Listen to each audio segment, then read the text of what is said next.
Welcome to the Intoxicated Podcast, a weekly comedy talk show that dives into the personal lives of comedians, experts, and creators. I'm your host, Sarah McClellan, a very amateur stand-up comedian and self-proclaimed sad girl. It's the comedy podcast with a lot of heart.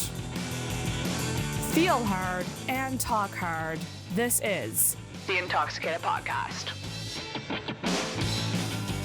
I also haven't podcasted in a long time since Kathleen, actually. Oh, really? That was the last time I recorded. Oh, wow. Because Huge shoes to fill. Well, like, you were always scheduled, but then Yeah. I realized I was like, trying to do bi-weekly, and then I realized I totally missed a week because of depression. Oh, really? I had like a whole week where I was just like in a dark, gloomy place. Oh, that sucks. And I spent a whole weekend in bed. Yeah. And I was like, oh, fuck. I should have recorded. But it probably wouldn't have been good anyway. But probably would have been fine. But yeah, it's hard to force yourself out of that pit when you're in it. Totally. I embrace the pit. I'm like, okay, we're leaning into this. We're eating at a Burger King and Walmart. Let's lean in. It's really funny because I have that too. Like, I have depression, so like I can totally. Sometimes you can just tell when it's coming on, or like when you need to lean into it, or just accepting it. You know what I mean? Yeah, which is really funny. But yeah, it's some days you just don't want to get out of bed. Yeah, and that's I don't normally have the physical symptoms of depression, and lately I've been getting the physical, like the no energy, the tiredness, sleeping all the time, like even like body aches and shit. Yeah. Like the physical manifestations of it, I've been feeling more. Oh, that lately. sucks. Yeah, it does, because I'm on fucking meds. Yeah. And they don't do the whole trick, do they? No. They don't do the whole trick. It's even like so I'm on meds too, and like you get used to them at a point, right? So, but when I first started, I took them for like 3 or 4 weeks, and then my doctor had a follow-up interview, and she was like, "How are they working on a scale of 1 to 10?" And I just didn't even think about it. I just gave her an answer because I was like, I still am, I guess, a people pleaser, but I didn't put any thought into it. I was just like, fucking 7. Right. And it was like probably a 2. So then I took him the same doses off the same shitty meds for like 3 or 4 more weeks until I had another appointment. And then we like increased the dose, and it's pretty well been fine ever since.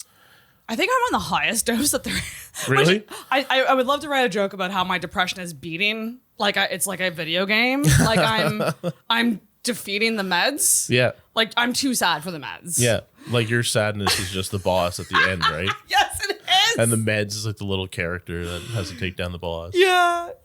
I mean, I still think overall it's helped. But like it certainly is not a Band-Aid. It certainly doesn't stop it entirely. Yeah, no, I don't think so. Like you need more other things going on. Yeah, absolutely. And you need to talking about it helps. You know what I mean? And it's also good when it's like you know what to expect or something like that, right? Mm-hmm. You know what I mean? So that kind of helps. When you know yourself. You're yeah. Like, I just need to do X to get over X. Yeah, and sometimes like it's very simple. Like it's just like this is just gonna happen today, and I'll be That's like right. be more forgiving. Oh my God, that's a huge thing. Yeah, the 100%. guilt will put you in another depression. Yeah, it's just a vicious cycle, right? Vicious fucking cycle. Yeah. Ugh. Depressed comedians, am I right? Oh my God. What else is new? Fuck. Yeah. Okay, let's get into it. Funny. All right, All everyone. right. Welcome back to the podcast, Intoxicated Podcast, that is. That's the name of my show. I did not forget it. It's been a while. It's been a while, but I'm so excited to be here with somebody who I've been wanting to chat with ever since we became like buds, really. Yeah. Like I've wanted to have you on for a while. It is the wicked Jon Pickett. Do you like that nickname? Yeah, I think Martin came up with that. Did he? Yeah, he was the first person I remember using it. But yeah, it's oh, wicked Jon Pickett. So you are, would you call yourself a new comedian? I guess so. It's coming up on a year, so yeah. as much. Everyone has different definitions of new. Yeah, I think so. I don't know. I guess so, but I've done a lot of mics. Fuck yeah, you have. Holy shit. In this like year. Yeah, so I kind of really hit the ground running. You did. Yeah. And in your application, yeah, which is, I always find it funny when like someone I'm friends with, closer with, like buds with, will send in an application, because I'm like, you could have just Just ask me. I know. You know, like, it's really funny. But it also is nice to get that little blurb, like, from the person. Yeah. Of, like, things. Like, you said that you got into comedy because it was a bucket list. Yeah, item. totally. It's a really funny story. I got into it. I always wanted to do it and just never really found the time. My brother did it before me. Oh. So he's my younger brother from St. John's. He did it for a couple years, and I was always like vicariously talking to him about it and stuff like that. But yeah, I did it on a whim at Foggy one night. I went out and we had like this big guys' day from all my coworkers and stuff. Me and my buddy rode around on scooters, went to a Wanderers game. Oh my God. Were you drunk? Yeah. I was so drunk and stoned. I sat at the bar at Foggy looking for the work bitch hat that you put your name into, and I thought the cup full of markers were straws. And I was just like, I don't know where the fuck I put my name in here. Yeah. And Did you, out of curiosity, so like you knew about it through your brother. Yeah. How did you find out about Foggy? Amanda. Oh, right, because you know Amanda. Yeah, I knew about I knew a little bit about comedy from my brother, and I've always talked about like wanting to maybe do it. And then I went to school with Amanda, and I ran into her at Beerley's one night, and she was like, "Yeah, I should absolutely try it." And Foggy Goggle on a Sunday night's a good time. Yes. And then the very next week we had this guys' night where we rode around on scooters and stuff. I left and ditched all my friends and went to Foggy alone because I didn't want to have like a group of people watching me do it. The first time I just wanted to do it like just for me. Bless you. There are two types, and Josh Poulen is here, everybody listening, and as a fly on the wall. There's two types of comics: the comic who brings people, yeah, and the comic who never wants to. I brought people, and I am in the second group. Yeah, I hate doing comedy in front of people I respect. Yeah. Yeah, like people I like love or I'm close with, like friends, family. Hate it. I've gotten used to it. I just didn't want to do it for the first time. Like, yeah, no. I was very aware that I wanted it to be something that I did just like for me. For you. I love that. Which was rare. And it was just a good time. I was like coming out of a breakup and doing things, like experiencing things just kind of like for myself for the first time, which was really fun. And it was. I love that. And then it was just like I was only going to do it on Sunday nights because I'm off Sundays and I was going to the Foggy. And then, it just became a really fun thing. What was the second room you did outside of Foggy's? I think Red Room. Durham and Amanda just started Red Room. So I think it would be Red Room was the second room I did. And then I did a Beerley's before Christmas and a District 5. Like, oh my God, R.I.P. District 5. Okay, what a room that was. Yeah, the weekly room was way different. Carolyn Davis is doing it again now, and I think it's different. Is it? Yeah, I did one there, and it was a different, because like the other District 5, it was like you were just crashing people's after work hang. Yep. Oh my God. Oof, that was a tough room to do. Yeah. When it was District 5. Yeah. That was a tough one. Yeah, so the very first night I did my set at Foggy, I ditched my friends to go do it. They all went on scooters when they were drunk, and I did my first set, and my buddy called me. He broke his wrist. He fell off the scooter and broke his wrist. Yeah, so I'll never forget the day because it was very eventful. After you did your set? Yeah, if I had to keep going with them, I would have witnessed him. He hit a pothole, my buddy Chris, and flew off and broke his wrist. Wow. Yeah, I felt terrible. It's like a sliding doors moment. Like, what would have happened if you would have stayed? Yeah, right? Not done comedy. I wouldn't be a guest in the pod show. Yeah. I probably would be looking to get into nursing. I was so traumatized with Chris breaking his wrist. Yeah. That's wild. That's really cool. So you did it and then you got the bug right away. You enjoyed it. Yeah. You got it right away. Yeah, I was, it was just, for me, like, it was a lot of fun to do writing again. Like, I haven't written, like, I went to school for journalism and I did, like, journalism and stuff like that.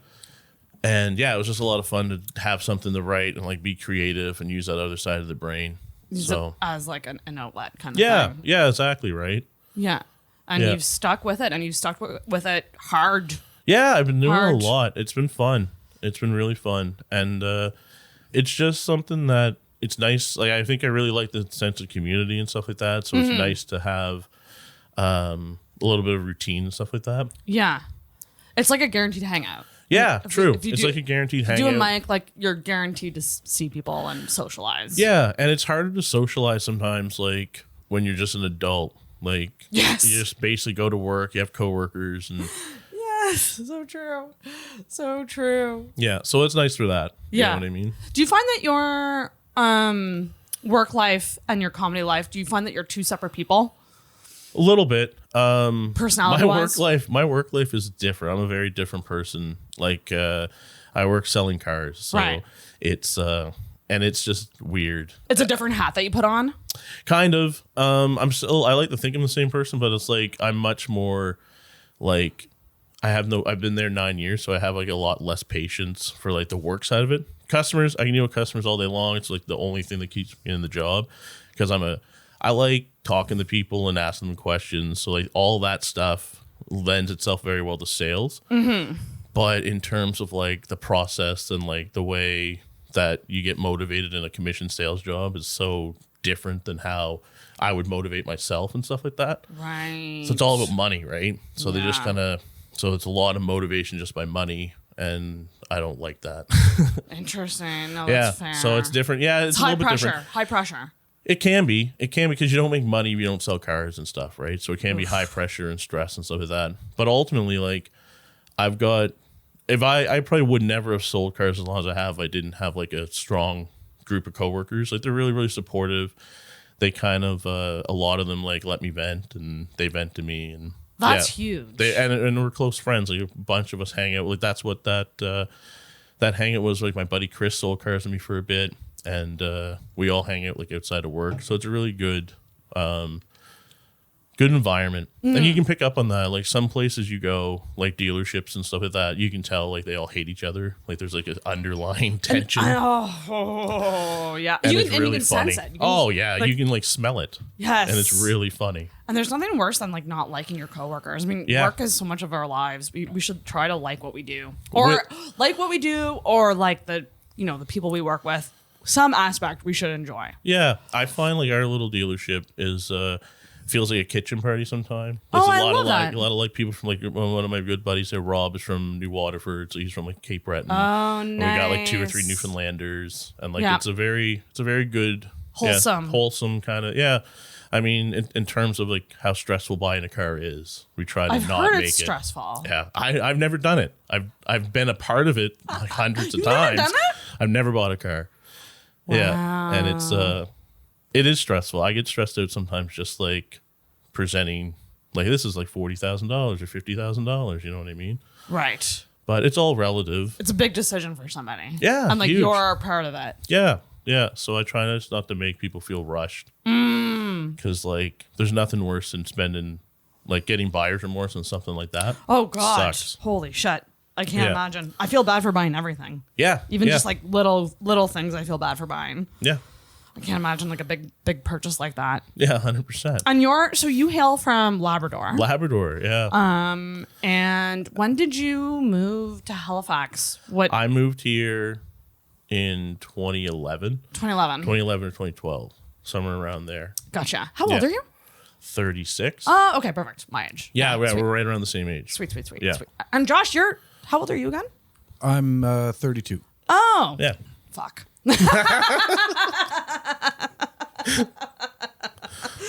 I don't know why I thought you were closer to my age. I don't know. I present older. Yeah. I think. Yeah, 100%. Fuck. I backed myself into a corner. I like.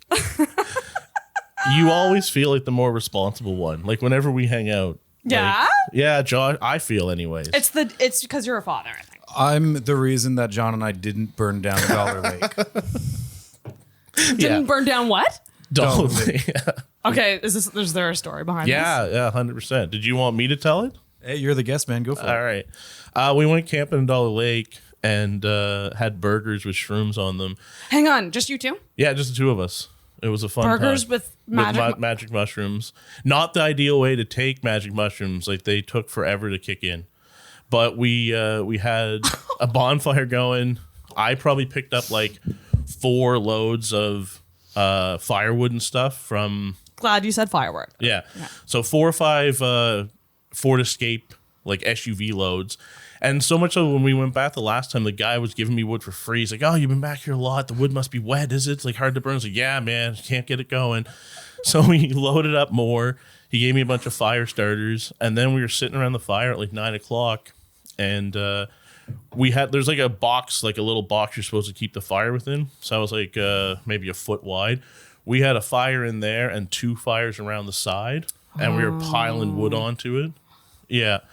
I thought it was fine, but we woke up. So it was just billowing, right? I was like, oh, it's fine.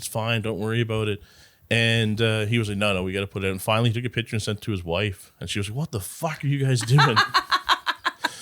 So we put out the fire. Leave it to a woman to... Yeah, 100%. Yeah. So really, when Josh says he's the reason, it was more like Janelle's the reason. Hey, now. It's degrees of separation. Yeah, true. By I took default. the picture. You did take the picture. Touche. Because I recognized that it was getting out of... And Janelle was the extra set of eyes on it. Yeah, 100%. Yeah, she was like the editor. So funny. Yeah, anyways, we woke up and we the entire campground was just covered in soot. Like our cooler, my car was just covered in like soot from the fire. Shit. Yeah, it was funny. Yeah. But yeah, so I guess that's why you're the most responsible one. Yeah, the fire at one point was big enough that one sudden shift in wind direction, and it could have been a very different evening. Oh my God. There was a fire ban everywhere, but provincial parks don't have fire bans. But there was so much sparks and embers just flying off of this. Yeah, I just sat there when Josh was put. I was like, man, it's not as big as it was. We're fine. It'll be okay. But yeah. When was this? In the summer? Late August. Oh, okay. Yeah. August, yeah. Was that your first time doing shrooms? No, I've done them a couple times, mostly like at Evolve or like a music festival. So it's like, shit! Yeah. Oh shit! Evolve. Yeah. I could never go to Evolve when I was No? younger. My parents never let me go. Yeah, my parents didn't really know much about it. My dad called me when I was on the way. He's like, "Bobby, be careful for sharks." I was like, "Dad, it's not that. I don't know where you think I'm going, but I'm in like a field." A field, yeah. Literally. Yeah, but Yeah. no. Okay, that's wild. Yeah, I've never done mushrooms. I would love to. that's sometime. the top of the limit for me. I don't do anything past that. I'm Fair. a big fan of that because you just eat them. So like, sure you're ingesting poison or whatever, but you're probably not gonna like OD. I don't like anything heavier than that. Right. And I grew where I grew up in Labrador. There's a lot of cocaine, so I don't like cocaine much at all. I was telling a friend the other day because we were walking down up Shabukdow. Yeah. And there's this house on Shabukdow. I won't say where, but it's where my ex-boyfriend used to live. And I was walking by, I was just going, oh, memories of doing coke for the first time with my boyfriend. I really didn't want to do it, but I was doing it to bond with him. So I did it and was still high the next day. Didn't poop for 3 days. Really? Yeah. I was like, it was kind of fun, but had some weird... I hear it's weird. Yeah. I've been around enough people on it to know the stereotypes of what to expect and stuff like that. But it's a lot, and certain personalities probably should stay away. Yeah. If you're already a lot, don't do it. Or if you're already aggressive enough, yes, don't do it. Yeah, exactly. Well, I would love to get into the assumptions now. Just to get fucking to her. So we're going to do the assumption segment.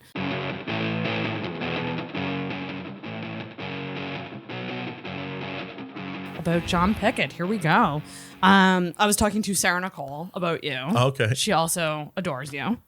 And she told me that she thinks you've never been in a fist fight. Not many. I've been in one in grade 5. Grade 5. Which I don't think it counts. Grade 5. Did you start it? Or were you defending yourself? I don't know. It was me and another guy in class, and we just had constant beef, I guess. And then, it got... Love the word beef. Yeah. The funniest thing about that, I remember we were in a school K to 12, and my buddy's older brother was in grade 10. And he came up to me after, he was like, "Man, word of the fight made it all the way up to the grade 10 floor. Good job." So everyone from town came out. Oh my God. And watched this stupid little fight. Yeah, it was dumb. It was but yeah, no, I don't fight much. I used to bounce, so I used to kick people out. Oh, okay. In bars. But even then, I would just talk you out. I'd be like, "Hey, man, my boss says you have to go out. I'm sorry." You're a nice Yeah, try to bouncer. be. Yeah. Not like you're not someone who's like glaring. Would you like glare at everybody? No, we were trained at like, because this is in Fredericton, so it's like not as rough, but we were taught to like smile and like not look like you wanted to like rip people apart. Oh, okay. Yeah. And most of the job was just like keeping obnoxious like university kids away from military people. If you did that, then you were good. Yeah, for the most part, you were good. Yeah. Yeah. So Sarah was kind of right with that. She's pretty well right. Yeah, I wouldn't count that grade 5. Yeah. I definitely don't see you as like somebody who would like start altercations. No. Or like be super confrontational. Yeah, I don't think so. Like, I'll try to stand up for myself or whatever, but I also just don't. Like, I think it's just worth picking your battles over certain things. Yes, that's exactly it. We both wrote that we think just like everybody loves you, and like you don't have anyone who doesn't like you. Yeah, maybe. I don't know. I guess maybe you might not know if they don't like you. Yeah, true. But very likable. I think so. I think I'm very likable. Yeah, and I guess like I'm a bit of a people pleaser, but I just try to lay back. Like, I just try to be very laid back. So I don't know. But yeah, I think that's probably a pretty safe assumption. But that's good. That speaks to character. Being likable like that. Like, yeah, maybe. Like, because there's some people that are like, people will say things like, you just got to get to know them to see their nice side. But then there's other people who are really like, they're just nice all the time. Yeah. Like, overall, out the gate. Yeah, I guess so. Like, good, positive person. That's definitely how I see you, too. Like you came into the scene, like number one, you came in, like, so good, like, so soon, which is rare. It's rare for, like, a new comic to be so good right away. But then also very, like, sociable, welcoming to other people, wanting to, like, work together, collaborate. Yeah. Which is, like, a very nice thing. I like, that's my favorite part of this has been like kind of getting to meet a whole bunch of people, make a whole bunch of new friends. And then like, I see it as like, you know, if we all help each other out and make like comedy better, like in the city and more opportunities for everyone wins, right? Exactly. I don't like being like selfish or like trying to just see it as like, this is my job to get myself over and, you know what I mean? And do nothing for anyone else. It's kind of like I was talking to someone who runs a brewery, and I was talking about the friendly competition between breweries. Yeah. And a lot of them say like craft beer, because it's so niche, a lot of the craft beer breweries, they work together. It's friendly competition. It's not this rivalry because they just want to put craft beer on the map against the Bud Lights and the Labatts. Like, they want people buying craft beer in general versus the bigger chains. Yeah. So it's like if one of them wins, they all win. Yeah, 100%. And it's the same way I feel like if I'm on a show and like the people before me did really well, like I'm happy for that, and I just want to do like keep up the level or something, right? Yeah, that's so nice. Yeah, and it's a little bit the same at work. Like, we have a friendly competition. It's not usually like we all hate each other because one guy sells more cars. So it's not. That's a way better model just for, I don't know, community. For community, yeah. Absolutely. Sarah also said that she thinks that you might have helped people cheat in math. No. Far from it. It's like such a specific assumption. Yeah. I love it. I wrote that I think you are like very family oriented. And by that, I mean you're close with your family, but you also want a family. Oh, that's a good one. Half points. I'm super close to my family. I don't talk to them a whole lot, but we had like me and my brother are like almost pretty well best friends. Oh, well, there you go. Yeah, and I miss him a bunch, and it's always like whenever he comes over, it's just a blast. And it's just fun because like sometimes you have that relationship where like all of a sudden like you're transported back to like being kids, like certain jokes and certain things like just crack each other up, right? And then in terms of the family thing, I used to want one. I used to think I always wanted one, and now it's like, I don't know. It's not a ticking, right? What a joy it must be to be indecisive as a man. Yeah. To just be like, we'll see. Yeah, true, right? Yeah, for a lot of years when I was thinking about it, like I don't know, when I was depressed, I was like, I don't want to bring a kid in this world. And like my buddies got kids, and like they were 3 and 4 years old. And they love the ocean and stuff. And I was like, man, by the time you're my age, like you're going to be living in the fucking ocean. Like you're going to have to get gills. So yeah, I don't know. I always use those excuses as like a reason not to have kids. Are they excuses? I don't know. That's a problem. Yeah. I haven't like reflected enough to figure out if they were excuses or not. I have a theory that this is what people say to come off as more likable than saying I'm selfish and I want to just enjoy my life without having to take care of another thing. Like, I feel like people just instantly go to, I don't want to bring a kid into this world. But it's like, really, it's like, let's be honest, you just want your freedom still. Well, I didn't want to work at a commission-based job where I didn't know where the money was coming from month to month and try to support for a kid. Oh. So then I was like, that was a huge thing. That would be tough. Yeah. And then the only time I was really stable enough to think about having a kid was during that time. And then it just, yeah. And like my ex and I, we weren't on the same page all the time on that. So that was like different. So yeah. But yeah, I want to become a teacher so that because I like kids. And yeah, I was gonna say that. I can see you being good with kids. Yeah, I can see you, like in a I just non-creepy way. I would like want my child to like learn to ride a bike through you. I would trust you. You know what I mean? You seem trustworthy. Thank you. In that way, I love that so much. All right, I do also want to bring up because I did ask Josh and Michaela. Oh, nice. For assumptions about you two. Very good assumptions. So I wonder if I should read this one from Michaela. That Michaela wrote. Go for it. So she just said that she told you that in work clothes you look like you're going golfing and then home to beat your wife. It's terrible. What is this, a roast battle? I know, right? Save it for the roast battle, Michaela. She had a wicked roast battle joke or a roast joke about me. She would be great at roasts. Yeah, 100%. What a good ringtone. This is That's my new phone. It's the default ringtone. Speak of the devil. That's actually Michaela right there. Is it? Oh, no way. Is she calling? You wanna take it? Answered on air? Yeah. Yeah, we really just want read to. her assumption. Hey, Michaela, you are on speakerphone And on the podcast. and on the podcast.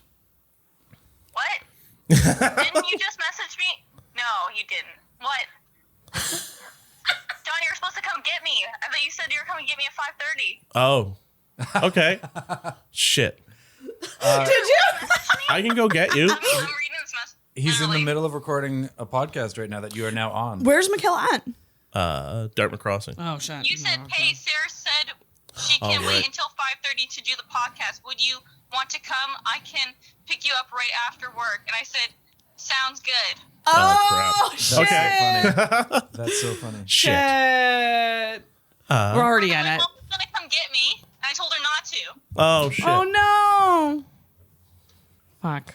I don't know the solution here. Yeah. Did you want Did to? you, hallucinate me, like you saying that? I was kind of just scrambling. This is how my life is. I was just scrambling to get here in time.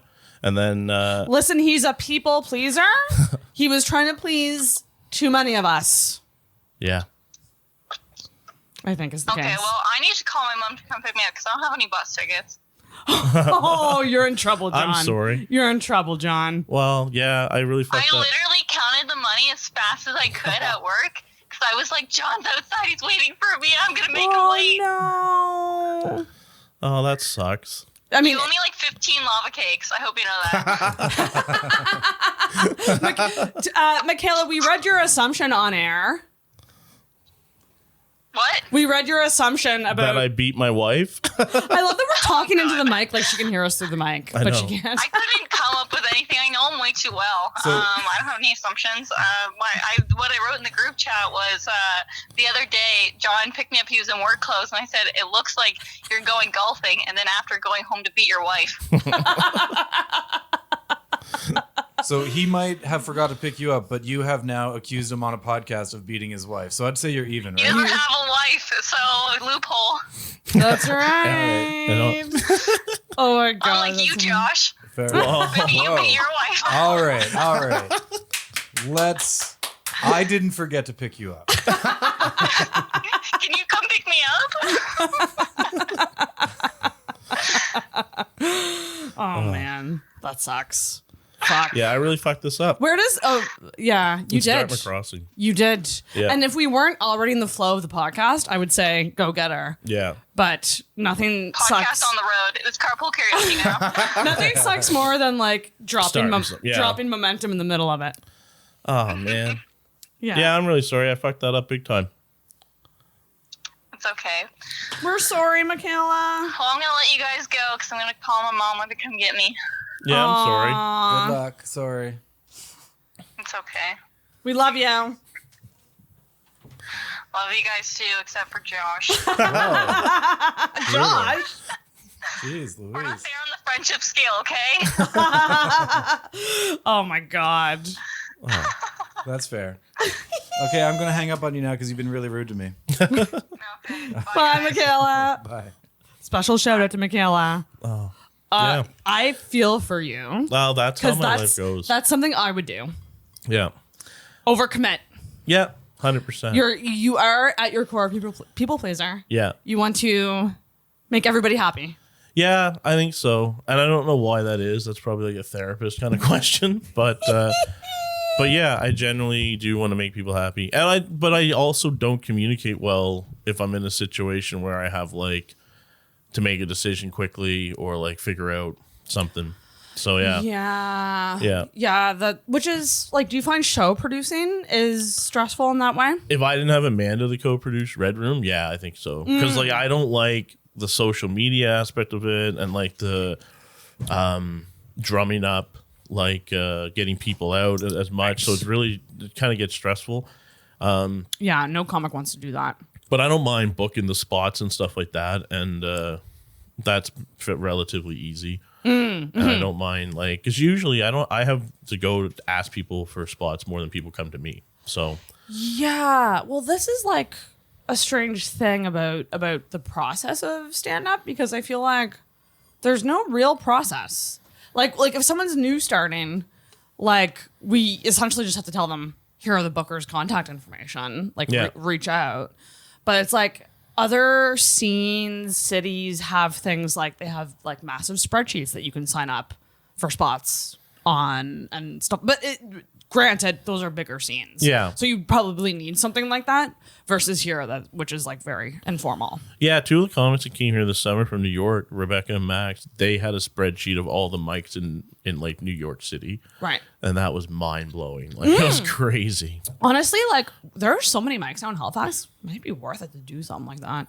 But Yeah. I would be very stressed about who was running that, how that was being moderated, all of this. Yeah. Things I that think come so. into play. Yeah. And there are enough mics to keep in touch, but I think it's enough mics where like new people start to know you can have a conversation with them. Yeah. And like fill them in like 2 sentences maybe. of, Yeah. Like, all them, you know I have what I mean? a note that I copy and paste anyone who asks me. Yeah. Right. Like it's just like I just update it with like show information Yeah. and I send it to them kind of thing. Like just copy and paste because I'm like, I don't want to type all this out every goddamn time someone asks me, how Yeah. do I start in comedy? Yeah, exactly. Right. And it's like most of them I don't ever see start comedy. No, people talk So- about it. That was me I talked about it for a lot of years. Right. Yeah. And then Doing finally it. do plunge. Yeah. You just took the plunge and all it took was some scooters. Yeah. Some scooters and some booze. Liquid courage. We do have an assumption from Mr. Josh. He's here with us this would today. be good. He assumes that you are still friends with your ex-girlfriend's parents / siblings, your ex-girlfriend's family. Is that Yeah, true? that's pretty accurate. It's yeah. Like, do you talk to them more than her? What's that? Like, do you talk to, like, do you still keep in touch with the family of your ex? Not all with some of her brother-in-law and I were pretty close friends, so we still keep in touch. And like I was over hanging out with them in the summer for a little bit, like her sister and brother-in-law, and like I was really close with her mom, so that's been a difficult thing to like navigate, just to figure out like how to create a new form of relationship or something like that. Right. You know what I mean? Yeah, Which yeah, is yeah. hard because like we would chat for a lot on the phone and stuff like that, and then like once I came out of the breakup, I tried to figure out ways to like reshape like what I wanted to do, right? Right. Which is difficult. But yeah, no, I still, that's a safe assumption. But that's probably correct. This all goes back to you being very nice. Yeah. And a people pleaser. Yeah. And all of that. Yeah, and it's something I try to work on. Is like try to be more selfish, right? Yes, I love when I see a really nice person set a boundary. Oh my god, does it make me feel good? I fucking love it. Yeah, and it's a good feeling. It's good to have. Right? I don't do it much, but yeah, when I do, it's nice. You're like, I don't really know what it's like. Yeah, but done it one time. Yeah, boundaries are tough. Yeah, sometimes they're tough to set. It's tough to say no to things. It is if you just don't value like what you want. Like, because usually like I don't have it's not even value, maybe another way. I just don't have a strong opinion on what I want. So it's like indifferent sometimes. So then it's easy to put everyone else in front of yourself. Oh, that's you know very what I fair. You're very laid back. Yeah. Like we used to hang out with a couple, the ex and I, and like everyone would pick a show to watch, and I was like, I don't really care. Because it's like not about the show. It's just about whatever the fuck is on is on. We're just doing this to hang out. So yeah, I don't have strong opinions about that kind of stuff, right? We are very different. Yeah. I am not watching Marvel movies. Yeah. It's like that's the downside of like knowing yourself too well, I think. Like you won't be open-minded to those types of things.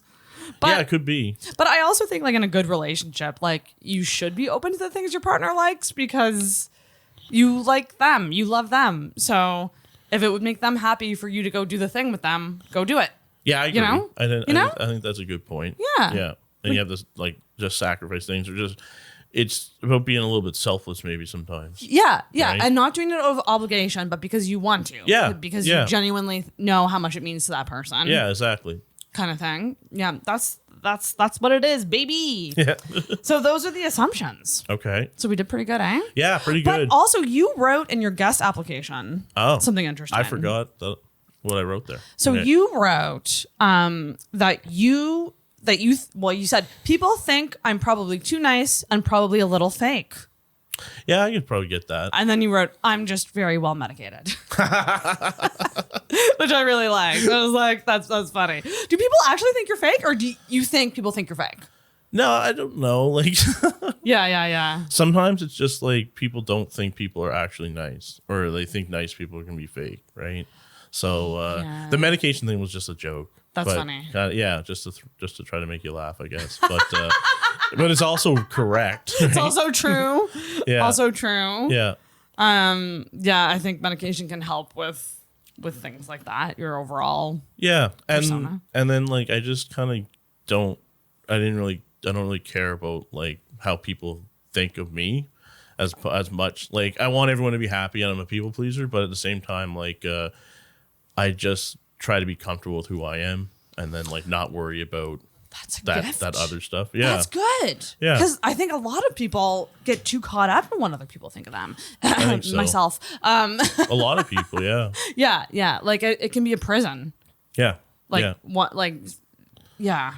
Yeah, especially like doing comedy, right? Because like you're putting yourself out there a little bit with every set, and like it's really easy to like overthink it. Yeah. Yeah. Right? Do you take like comedy feedback? Good. Yeah, I like it. I like to get constructive feedback and stuff like that. I don't kind of go with everything people tell me, but I've gotten a lot of help and a lot of good feedback like over the last year. That's good. And it's just simple things like Robbie's given me a whole bunch of good feedback. Even like I had a bad habit of starting every set by saying, "Hi, I'm Jon." And Robbie's like, "Man, we just introduced you." Right? So those things you say when you open the set, fuck. Yeah. Mine's always, "How we doing?" Yeah. Or like, "How you guys doing?" I cannot start a set otherwise. I need to just make sure the audience is doing okay. Yeah. I used to do that a lot. And like when he's told me, I was like, "Oh, that makes sense." But like some comics, like it's strange because like some comics just like go right into their jokes, and I can't seem to do that. I like a little icebreaker or a little thing you say that kind of brings people in. Yeah, I think so. I don't know. I think the opening joke is important, and like I haven't written very many opening jokes. I just use the same one a lot. Yeah. And I'm trying to get away from that. But yeah, it's just important to get a laugh out really early. Yes. To make yourself feel better, and also just get the audience laughing. Also, a common thing that pros tell me is to start with something about your appearance. If you have any jokes about your appearance, or I look like this, or fucking Brandon Michael once, I mean, he might still be doing it, but he had a joke that was like, I know what you're thinking, and yes, oh fuck, what was it? It was like something about pink eye. I have had pink eye. Oh, really? Or something. Like really, really funny. Just like starting with like what you assume people would probably like the judgments people are probably putting on you right away based on appearance. Oh yeah. Which is essentially like roasting yourself right off the top. Yeah. Well, that's good though, because then they know it's okay to laugh at you. Yeah. Right? You know what I mean? I think so too. Yeah. Yeah. Yeah. All right. Well, okay. I'm excited for this one. I am a pessimist. I'm a negative person. I am not an optimist. I think I like to bond with people over the things that we hate. I think that's stronger than love. Yeah. I truly do. So I would love to know if you have a rant. Oh. Okay.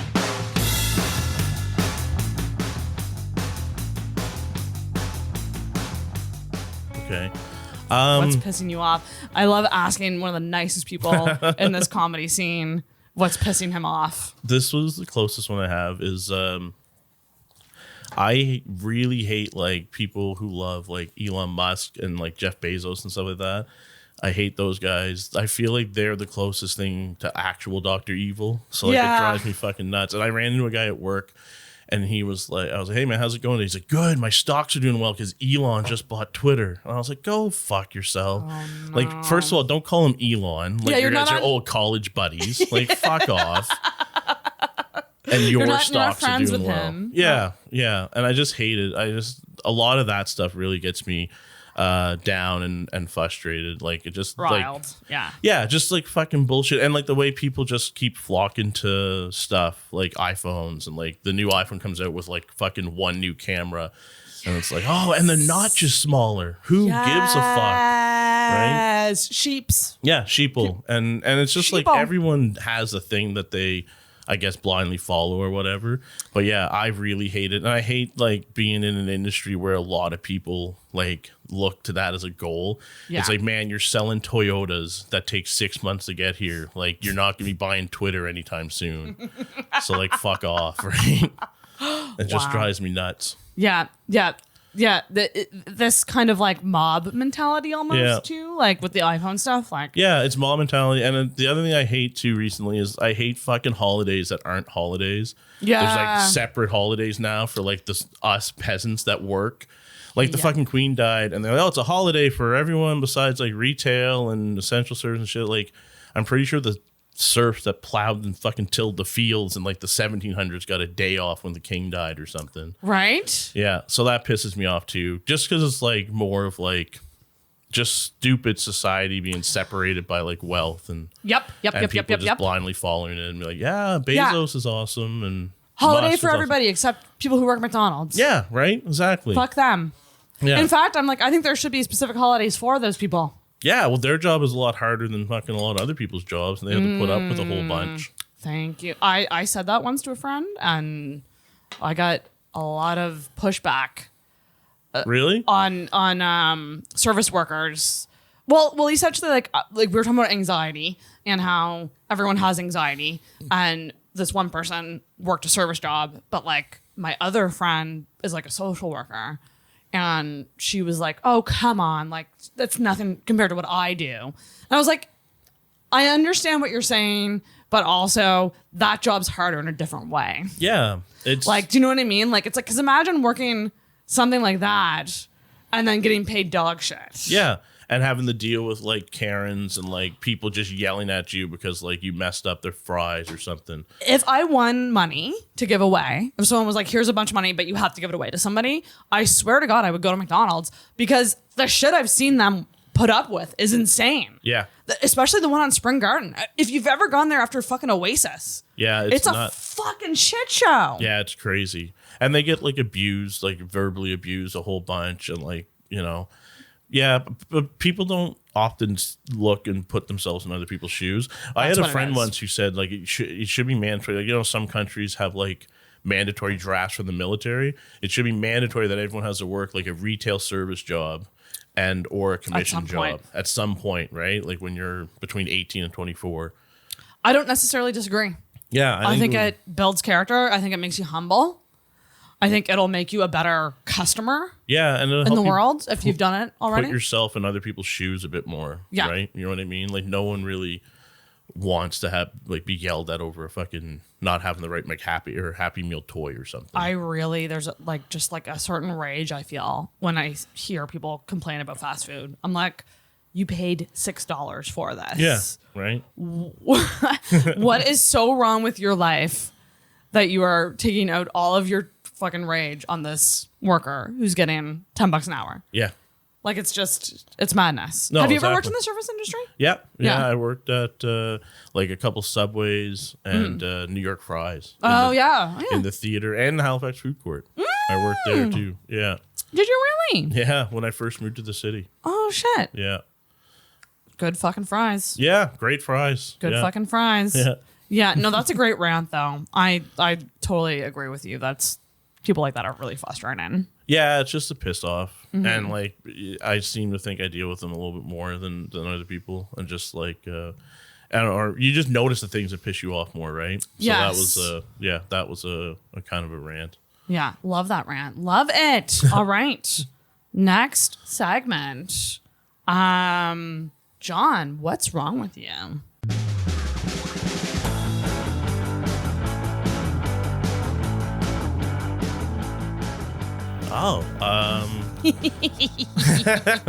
Snuck that one in there. Just snuck right up on you.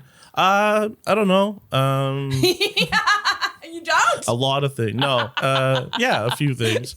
I'm like, it goes back to like being a people pleaser, but also like not setting myself up well for things and like not looking after myself. Like, lack of self-care. I'm tired. Yeah, lack of self-care. And it's come a little bit of a ways, but like it's just simple. Like I have sleep apnea, but I don't use the machine, so I'm tired all the time. That's so funny. I just bought. Did you really? I just bought mouth tape. Yeah. I know that this is a strange thing to fucking say. Yeah. I'm gonna be taping my mouth shut at night. Nice. Because apparently, if you sleep with your mouth open, it causes like snoring, sleep apnea, all these things. Yeah. It causes a fuck ton of health issues. Yeah. If you are a mouth sleeper. Yeah. Mouth it's breather. Terrible. So I'm gonna like force my. But this is a thing people recommend doing. I was like thinking about. I'm like, this seems unsafe. What if I don't know how to breathe through my nose? But you just do as a human. You just will. Yeah. But taping my mouth shut at night. So nice. That sounds like a kink, actually. I know, right? It's the weirdest fucking thing. I feel it's like, oh, this is 35. This is 35, everybody. Treating myself to some mouth tape. Yeah, so that's probably the biggest physical thing wrong with me. The sleep apnea. And I just don't like, I don't know why I don't look after it. Is there a reason you don't use the machine? Is it just a hassle? No, it's, I guess it's a hassle. And it's like, I don't know. I just have like a whatever method when in terms of like taking care of myself. Right, where it's like I'll try to take care of other people around me a lot more, and then shit like that happens. I'm like, sure. It was like on my to-do list for like 6 months. So I'm gonna get that machine ready, and I'm gonna like get good sleep and not be tired all the time, and I just don't. It is not easy to prioritize that, and I will say that I feel bad for men in this area because self-care is far more promoted to us women, than men. Like, I want more men to be having self-care nights. Like, I don't know what that is for men. I don't know what a self-care night looks like for you guys. But like, I want the men in my life to like take care of themselves because I want you guys around. Yeah. Longer, you know? Yeah, it makes sense. And they say that's terrible for your health and like your heart and stuff like that to not breathe when you sleep, I guess. Who would have thought? Who would have thought breathing was important? Yeah. Apparently, sleep apnea is crazy. I'm pretty sure I have it too, although I did the sleep test and they said that I don't have it. Oh. But I don't believe them. Yeah, I don't know. I did the sleep test and I couldn't get sleep with the stuff all connected to me. So I know. Yeah, they're like, you slept very little for like 3 nights in a row.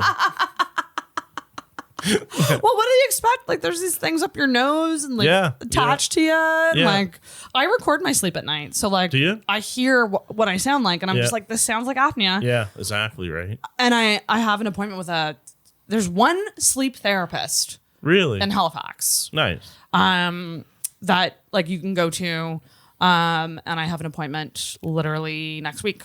Oh, cool. Good for you. So I'm just going to be like, because I also have all these other things. I have night terrors and fucking, I'm just like not a good sleeper. I have a feeling he's going to probably recommend taping the mouth shut, which I'm already doing, on bitch. board with. Yeah. Already doing.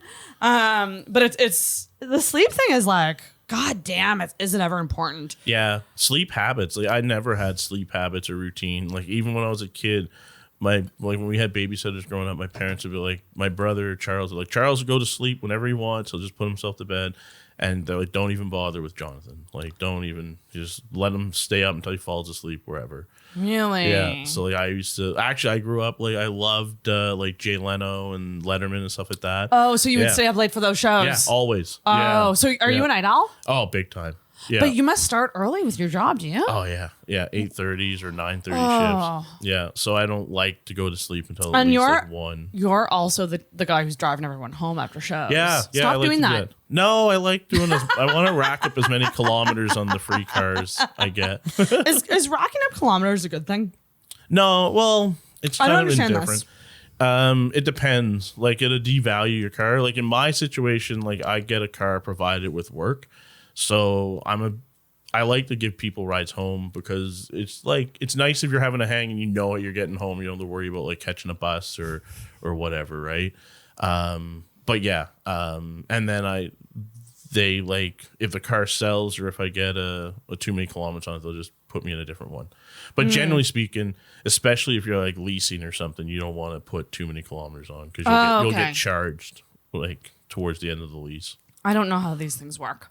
These car things. Yeah, just avoid them. Yeah. I was just going to say, I'm like, if I ever have questions, I'm going to ask you. Yeah, for sure. I feel like you're knowledgeable. Like you're a knowledgeable car guy, even though you never bought a car. Yeah, I've never bought a car, and I don't know a whole lot about them. Like, I generally just try to, like, treat the sales process like as getting to know a person and then listen to what they're asking for and then try to make recommendations. But, yeah, I'm not big into, like, how mechanics work. No. Like, I don't know. I don't know exactly what a fucking piston does. But yeah, what the fuck is that? Yeah, right? Something in the engine. But yeah, it's but other people are. Yeah. And then I get them to answer the questions about technical stuff. Mm-hmm. Yeah. So are you someone who, I'm always curious about this with people who do comedy, especially like in your mid-30s, like are you someone who wants to be a comedian full-time? Gung-ho? I don't think so. I don't know. I just want to do it. I don't really have any like end goals in mind. I don't have any. Yeah, no. I think I want to go back to school and become a teacher. So like that's clearly going to be like how I want to make a living. Okay. Because it's more responsible than trying to chase down being like a professional comic. It's a tough road to go down. Yeah, right. And like I don't know if I want like I don't know. I don't know if I want to travel all the time. Like I feel like that would be very exhausting. Like having to travel as much as you would have to like be a professional comedian. That's true. But if I was able to like make some side money and like have fun and make some people laugh and like do it in the summers or whenever teachers aren't like around. And like with teaching, like you always have your evenings and weekends free. So it lends itself very well that way. And a whole summer off that you can like really hit it hard if you really want to. Yeah, exactly, right? So like I think it's something that I always want to do, but I don't know if it's something that I'm ever going to try to do as like professional. Professional, yeah. Because it's like, yeah, I mean. It's so fucking hard to succeed in that. Yeah, and it's just limited spots and it's just difficult, right? And like I'm happy that I started like in my 30s because I was way more of like just a mess in my 20s. So like just like I would have been like a lot more like drunk and stuff like that or like or just not taking it seriously and putting in effort. There's a nice balance of like putting in effort versus having fun and just not just like kind of being there like the party. Right. That's so true. And you said that you started like out of the breakup that you wanted to do things for you. Yeah. That's kind of a nice thing. Like to come out of like a heartbreak. Yeah. Yeah, exactly. Right. Like, and like, I guess it was like trying to learn about yourself more because like I had like really good coworkers and like good friends and support. And it was a lot like talking about like redefining yourself or like relearning who you are, because like a huge part of your identity becomes like your partner and like all the time you spend with them and stuff like that, right? So this was a good chance at a good decent time in my life to put an effort into it like I have been, and it's been fun. It's been really fun to meet a lot of new people, make like new friends and stuff like that, right? Yeah, people really can get lost in relationships, I find. Oh, big time. Yeah, it's very sad. Yeah, it can be, especially once it ends and you look back and it's like, yeah, because you where did I go? Where did I go? Right? Yeah, right. And then that's so it's sad, but it's nice when you figure it out, or when you figure out a new thing that you want to do, because that's been really fun. So it's been a perfect time like that, and it's like I've had a chance to like make a lot of really great friends, and like I can't stress enough how like kind of nice everyone's been, right? You know what I mean? But yeah, and that's such a huge part of comedy is the community, or the friend aspect of it, the hangout. Yeah, because like every show is like a hangout. It's so much part of it. Yeah, it's really nice. Yeah, it's been a lot, and it's been like a lot of like really fun like memories, like after the album recording that the Asses of Comedy did, right? Yeah. Everyone walking through the downtown and going to Beerley's. So that was a really fun night. Oh yeah. Fuck yeah. Yeah, just little things like that. Little memories. Yeah. You're coming up on a year. That's crazy. Yeah, it'll be next month in November. Yeah. So my God. Yeah, it's been it's crazy how fast it goes. That makes me like low key very anxious. Really? The fact like I don't like how fast time is going by. Yeah, it gets faster as you get older. My dad always told me that. Like even when I was a kid, I was like, "Oh, you're just old." And but even just like the days I find are not long enough. And more so now than ever, I'm just like, I don't have time to do anything. Have you ever listened to Time by Pink Floyd? That song, I love that song, and it gives me anxiety every time I hear it. Like what's it about? It's about that. It's about time just slipping away. Yeah. We're not here for very long. No. Yeah, and it's really funny. And how I love that song, and it gives me anxiety every time I hear it. Yeah. Yeah. But also, it's like you do a lot. Do you get exhausted with like all the things that you do? Yeah, sometimes. Like I took like time off a little bit. I like to be busy, I think. Yeah. And I'm a very social person. So, but yeah, I did a couple weeks ago. I had myself booked on like a mic almost every night, and some of them got canceled. But I was just really tired, and I was tired to the point where like I like wasn't having fun. You know what I mean? Josh can attest to this because I've been trying to not drink Red Bulls or like energy drinks before every set. And I just had some sets where I was just like really tired, and just if I don't have a fucking fun amount of energy, like there's a fine line between being a jolly fat guy and a very depressed fat guy. One's really fun. Yeah, the other one, no, you don't want to see that. Right? Oh my God, that's funny. Do you have an addiction to the caffeine? Not overly. I drink like not as much. Like I'm not a person who has to have a tea or a coffee like in the morning, or I get a headache or anything like that. But I do like having it as like a crutch if I'm like tired or just like feeling shitty. I'm also very prone to the Red Bull before a set. Yeah, and I used to never drink them and like kind of stop drinking them, and then I was having them before like every set. Now I'm trying to play around with scaling it back again. Do you get the caffeine any like? Well, you're not reliant on it as much. I was gonna say people who like need it in the morning. It's apparently recommended that you wait at least 90 minutes before you take in caffeine. Something about what's in caffeine is like it'll help you avoid the crash the caffeine crash, which is fucking terrible. If you drink it later in the day versus instantly. Really, that's interesting. Yep. Yeah, I'm not a person that has to have it instantly, or I'm not a person that has to go through like a drive-through every morning to get a caffeine, like a tea or coffee. I will if I'm like most of the time I'm going to work. I'm tired anyways because I was out at a show. But yeah, energy is like I think everyone needs to fucking cherish their energy. You got to kind of figure out a way to bottle it sometimes. And protect it. Yeah. And that's the biggest thing that I'm trying to work on. The biggest thing I've tried to learn about doing comedy was just that, like the energy aspect of it. Yeah. And like having a stage presence and an energy. Mm-hmm. But you do all the time. You haven't seen me. But you haven't seen me recently. No, I'm just joking. I don't think I've ever seen you do bad. Really? Oh, yeah, I've done bad. I don't think. Tell me when. Yeah. No. But like, have you had an epic bomb like where you literally felt like jumping off a bridge? No. One of those bombs yet? Oh, it's coming. Yeah, I try to just shake it off. I've had bombs, but I just don't let it get to me because it's like you're not gonna have a great set every single time, and even if you bomb, you still did it and you had a set. But that's good. But yeah, no, it's sometimes it's nice if like you bomb and then the rest of the night bombs too. That's always right. Nice. That's reassuring. But Beerleys. Beerleys. I bombed. Gus's. Yeah, I bombed early on. The first bomb I ever had was at Beerleys. I bought my now roommate Derek. I invited him out to the show. And we were just sitting talking the whole time. And then I had to, like, Catherine just called me up on stage. And it was a bomb. And it was a bomb because I started talking really, really fast, too. Which was a bad thing I used to do when I started. So, like, you just start powering right through your jokes and, like, talking over it and stuff like that. But, yeah, the Beerleys a few weeks ago or a month ago or something like that. Early September sometime, yeah. Yeah. Okay. Was it a bad show for everybody? Mostly, yeah. I think almost everybody had a bad show. I'm gonna be honest with you. Every time I've done Beerleys, that's how it's been. Yeah. But I also know that that's not how it always is. I've just gotten weird on weird shows where like it just no one did it spectacular. Like no one blew the crowd away, so to speak. It's a tough room to do because like everyone is. I mean, it's a bar first off, so people are there to drink. People are also there to play pool.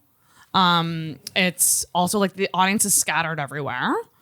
So it's kind of tricky to hone in on them. Yeah. It's a tougher room to do. It's also, you don't realize how big it is, but it's fun. In a different way. Cause like it's more honest.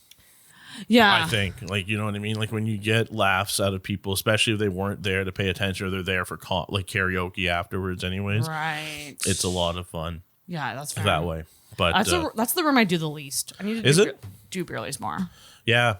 It's a room that I like doing a lot. It's a fun hang. But you know what's funny about it is like you don't realize how big the room is until like you're on stage. Like it feels like smaller when you're sitting in the audience. And you're like, oh shit, all eyes are on me. Yeah. Also, it's really awkward when like pool balls hitting together like interrupts your jokes and stuff like that. That's a really funny thing. Yeah. Yep. I'm really glad to hear that you haven't had like a soul crushing moment. Because it can be tough to recover from those. I've definitely had bombs, but I just don't let it crush my soul because like it's part of it. Like you're gonna have bombs. I think that's what they say. I'm only done it for a year. I don't like saying like definitive kind of statements on stuff like that about comedy, but yeah, I like to realize that if the set does suck, then it's probably a lot more on me than something. That's, you know what I mean? And most of the time, it goes back to the energy. That's so much of what the learning is. Like when I did Ryan's, more recently, probably what triggered me not doing stand-up for a long time was the cringe show that Ryan did. Oh, yeah. I totally fucked up. Like so bad. Really? Like to a point where I'm just like, I don't ever want to be seen on a stage again. Like after what it was fine. What happened was I brought up too much stuff to read. Gotcha. Yeah. And I have been almost my entire time doing stand-up always with a timer. I'm always far too concerned with my time, like hyper concerned, and it takes me away from being loose. Gotcha. So lately I've been trying to be looser. Yeah. So I went up with all these fucking journal entries, reading them away, and like some did great, others came off far too sad and not as funny as I wanted them to. Yeah. I was just reading away and like throwing in little comments here and there because I am a comic too. Yeah. So like commenting on my stuff, and then I realized I was reading for 25 minutes. Really? And he did not wave his hands at me. He did not light me. Not to put this on Ryan at all. Not to put this on Ryan at all. But I had 10 minutes and I did 25. Oh, and I went home and fucking bawled my eyes out because I was just like, I'm mad at myself that number one, I didn't time this shit. Yeah. This is like a different kind of show. Like it's reading. It's not like you're doing jokes. Like you're reading things. Yeah. And like, it's on me that I didn't do that extra effort to like figure out how much time this was. And like, I just felt like the biggest fucking disappointment. I'm just like, I totally understand if you never want to book me again. Like I truly, I would not book me again if someone went over that much. I don't know. Like that was like, I haven't really gotten up since then because it was just so soul crushing. Soul crushing is the right word. But you're doing a different thing than just comedy there too, right? Yeah, but so it's harder to have your timing all figured out. What's crazy though is you know how people are always just like don't think about the things that you're worried about because that's normally not the case. Most times my insecurities come true. Really? So like the timing thing, like me, I didn't look at my timer. I went over by 25 minutes. Yeah. So you know what I'm never going to do again? Not looking at my timer. Well, ever. You learned then, right? Ever. It's always going to be there. I'm always going to have my timer there. I'm always going to be looking at it. I'm probably going to attempt to go short every time now. Ever since that show. Yeah. That's one area I want to get better at is like knowing my timing a little bit better. I suck at it. Like that. I suck at it. I'm not that great at it either. Suck at it. I can't stand it. It makes me so mad that I can't just be chill up there and just be like, where's the light? But I'm also overly paranoid about not seeing the light. Because that's happened to me before too, where people have lit me and I haven't seen it. Yeah. So Gus's is good for that though, because you know where Martin's standing. Yeah, Martin's always in the same spot. Like Oasis is a bit trickier. I guess Dave is always in the same spot too. But yeah, no, that's just my God, I have a visceral reaction when I think about that. When I started doing stand-up, I talked to my brother and he explained to me the light. And then one of the first sets I did, Megan gave me the light, but I didn't know that it like meant you had a minute left and like there's like a floating kind of thing. So as soon as I saw the light, I was mid joke and I was like, that's it for me, guys. And I just immediately just ran off stage. Yeah, I bolted. That's so cute.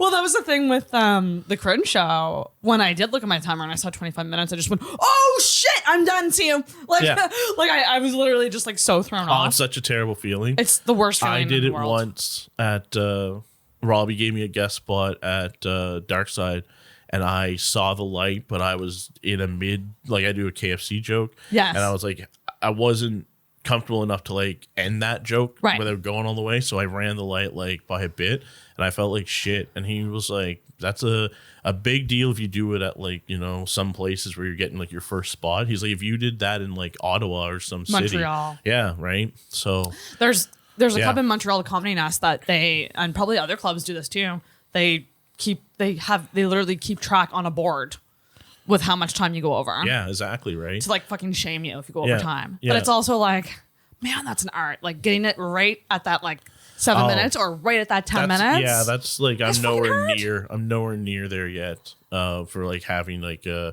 very good like exactly 5 minutes with like no wasted time and stuff like that. And it's satisfying when it happens. Yeah, you'll be like, for oh, sure. Fuck yeah. It's a lot of fun. And yeah, but do you record all your sets? Yeah, I record them all audio. I haven't done video yet, but I don't know. I get cringy when I listen to myself, which is funny because I record all the sets, but I don't use them enough for editing and stuff like that. Yeah, but that's the next stage. That's a hard thing to do. I know that they say that you need to listen to your sets to learn. Yeah, but it is actually, fun fact, someone who never listens to her sets, Nikki Glazer. Really? She's come out saying very honest about it. She's like, I don't listen. Interesting. She's like, I'll always remember and I'm kind of the same way, honestly. I'll remember when I know something fucked up and I just mentally make a note of it to change it. And I just go, I don't need to hear that back. Yeah. Pros listening to this, I know that's not great. And I know I should listen. Every pro will tell you that you should listen back. When I first started out, I would listen back and I made a little chart on my notebook. I would write like the title of the bit. And then I would have a little chart here that would say, no laugh, big laugh, like. Yeah. And I would just check off where it was. That's Yeah. how it, and then that didn't last long. I didn't keep that up too long. Yeah, I think there's a way to be like very analytical about it, and like I heard people talk about like breaking down like laps per minute and all this kind of stuff, right? And I don't dig that deep into it, but I think I could do a lot better if I would listen to my sets and then edit it and stuff like that. But it's fun to pick up little lines and little tags and stuff like that on the fly too. So that's really fun. The writing on stage idea. Yeah, which I didn't think I would like that much, but like having the chance to host at Red Room and like do some sets there, because the more you're on the stage like that, like you get really, really comfortable. Yeah. And then you come up with some pretty good lines like kind of on the fly and kind of play around with stuff a little And bit. hosting is a skill I think more comics need to learn to do. Yeah, I think so. I think hosting's different than just doing a set, right? And 100%. I think it's I like it. I like it a lot. It's kind of fun. And you just want to keep the momentum going. Momentum, that's just it. Yeah, it's like being like I find hosting is kind of like being like a point guard in basketball, like a guy who gets a lot of assists in hockey. Yeah. Because you're trying to set everyone up to have a decent set. That's what it is. It's not really about you. No, It's exactly. And that's, I think, what a lot of comics do wrong with hosting. They make it about them. Yeah, I think so. And it's not like you are there. You got to win them over at the start. That is probably when it is about you. Maybe right at the start, you got to be likable. Not necessarily like the funniest on the show. No. But likable. Yeah. And then you have to keep them with you the whole time. And really know about the energy. Like not everyone is good at picking up on the energy in the room. So, Yeah. So you have to have really good ears for it. Yeah, I think so. And you got to like kind of pick and choose when you want to do more material and jokes and stuff like that. But you got to be aware of stuff. Like the coolest thing I saw was during the album recording at the Carlton, Travis got up in between one of the sets, and like all of a sudden it was just like a natural, sometimes it's just a natural exodus of like 10 people that all go to get a drink or get like the bathroom at one time, and then he just did material. And I learned that was a really good learning experience for me, because I just started hosting for like a month or so maybe. Right. And I was like, oh, that's a smart hosting tip right there. Yeah. Just realize, because you don't want to like bring up, like if we were doing a show, I don't want to bring you up and like all To of a an empty sudden room. 12 people just cleared out of the room, right? And Travis is probably like self-aware about it too. He's probably saying like, well, now's the time that you can listen to me. Or Yeah, right. like, you know what I mean? Like you can kind of like bring people into that authenticity kind of thing. I think he mentioned it. Like he was like, I was going to bring this next comic up, but everyone just left. Or everyone's gone to the bathroom. So I'll do some more jokes or something. Yeah. And so I love that he's honest with that, because my soul dies every time a host does material after I go up. Oh, really? Oh yeah, a little bit, because you're like, I did bad. That's why he's doing material, and it's fine. It just makes me go, oh shit. Like, you know what I mean? Like sometimes you want to it's fun. be that comic that did so well that the host is like, let's keep the energy going. Yeah. Sometimes it's fun if there's like a riff, like if something you were joking of, and then you that's riff always off fun. it. Yeah. So that's fun to do that. I think some people's material is easier to riff off of than others. Yeah, I think so. But like, Josh, how did you find hosting Red Room? I'm curious. Was this your first hosting? This was my first hosting, and I really liked it. It was a lot of fun, and I was kind of studying it a little bit before doing it to learn basically what you guys were just talking about. Where I tried to keep the show going as much as possible. I think there was only one time, so I did 10 off the top, and then I think there was only one time in between sets that I just did a quick, maybe 2 minutes. Nice. Yeah. And then After kept the my show going set, from because there. I bombed. But yeah. No, Did you? no, it wasn't. It was. So I don't know who it was after, but it was. It wasn't because they bombed. It was because of a riff on something that they said. Oh yes, that made me think of something funny that I just kind of riffed on, and the crowd seemed to really like it, and it got a big laugh before bringing up the next comic, so that they were able to come up to a big laugh already. So it worked out well. yeah, it's nice when you set the stage like well for comics and you get the momentum going. But like there's been nights at Red Room where like I don't think I particularly like my material wasn't that great, or like I wasn't the greatest host, but the show, everyone got laughs and the show went really, really well. But and that that's means a win. That right? also means you did something right. Yeah, You might not have like loved your performance as a host, but if the show went well, exactly, you were a big component of it. Probably. Yeah, for it's sure. Fucking hard. Like in terms of like if you look at like a standard like club show, headliner, feature, host. A host is one of the harder. I think headliner and host is the hardest spots. Yeah, I think so. Honestly, I always joke, or I always compare it to like when you're cooking a meal versus showing up to someone's house for dinner. So like when you do a set, you just have to like kind of show up on time and eat. Yeah. But when you're cooking, you're doing like you're juggling a whole bunch of things, preparing everything, like making sure everything's going smoothly, everything's going to come together at the same time, and stuff like that. So like you're always constantly juggling something, like timing everyone and lighting them and stuff like that, right? Mm-hmm. Yeah. It's challenging. I will say one thing that I fucked up. Ooh, what did you fuck up on? Whose name did I forget? I forgot somebody's name. Oh, Special K. Oh, Special K. Oh, no! So the reason that I forgot his name was because right before he went up, he said, "Make sure you bring me up as Kevin Special K McDougal." And then I go up, and all I have in my mind is Special K. And I'm thinking, what? And then I got stuck in this kind of loop in my brain of what did he tell me to say? And so I kind of blanked on his name, and it was a low point of the hosting night for me for sure. Oh, yeah, man. It was funny from the perspective of like watching, like it was almost like you could watch your mind go blank, Yeah, right? so And like funny. you're so stranded up there because you're just all by yourself, and like your next comic. So when I host, I bring cue cards. Oh, do you? I don't remember what I did when I hosted Red Room, but I definitely had notes up there that was like, do this and then bring this person out. Oh, gotcha. But You're really well organized though, because like the I try Serena to be. Haynes show, that was. Oh yeah, like, you were there for that. Yeah, and you had it very well structured and everything, and it was you and Ryan William. I've done shows that you guys have both produced now, and it's very organized. Yeah, right? I pride myself on that because I think being a producer, like everyone has a different role. All like comics, like you need to be funny, you need to entertain the crowd. Like, but a producer needs to be essentially seeing it from the audience's perspective and making sure everything lines up perfectly to do a really good show. Yeah. And like I am so I just posted a clip from the first podcast live show that I did, which was February 2020, which was an insane show.